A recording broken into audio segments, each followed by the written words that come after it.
បាទសួស្តីបងប្អូនអរគ្នានេះជាវីដេអូទី13បាទវីដេអូទី13ហ្នឹងយើងបង្ហាញអំពី Ribbon Color បាទអញ្ចឹងសម្រាប់ដៃ3យើងអាចកំណត់ color តាមប្រភេទមុខកាន់បាទអញ្ចឹង Ribbon Color នេះជា command មួយដែលយើងអាច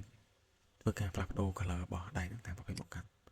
អញ្ចឹងនៅពេលយើងចុចពីលើមកអានេះយើងអាច select តាម partition បាទ select តាម partition អញ្ចឹងបងប្អូនបាទជាង select តាម partition ដូចខ្ញុំមាន PC មួយបាទ PC មួយអានឹងដែកជើងតាំង4ខាងមុខនេះ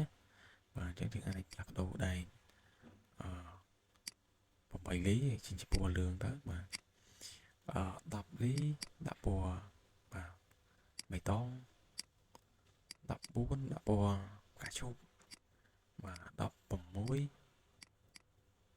ពណ៌ក្រហមអញ្ចឹងទៅបាទចឹងហើយខ្ញុំចុច apply មកបាទអញ្ចឹង comment នឹងវានឹងតែបដូរពណ៌នៅក្នុងមុខកាត់ដៃរបស់យើងហ្នឹងបាទហើយទៅតាម partition ទៀតបាទយើងវាបដូរទៅ partition ហ្នឹងទេហើយបើសិនជាបាទបងប្អូនចង់ apply all ក៏បានដែរអញ្ចឹងយើងគាត់ថែម color ដែរយើងអត់ទាន់មានបាទទេមក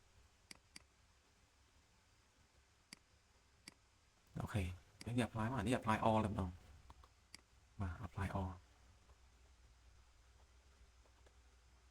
ហើយយើងអាចធ្វើការ random color បាទយើងអាចធ្វើការ random ទៅ apply បានដូចគ្នាបាទ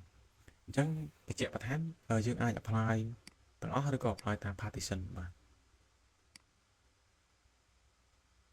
មានខ្លះមានអត់មាន partition អូខេអញ្ចឹងគឺបែបហ្នឹងបាទយើងចង់ផ្លាស់ប្ដូរពណ៌អីបាទតាមហ្នឹងមកបាទហើយខ្ញុំថាងាយស្រួលប្រើទេបងប្អូនបាទអូខេអរគុណច្រើនបងប្អូនបាទអញ្ចឹងយើងជួបគ្នានៅ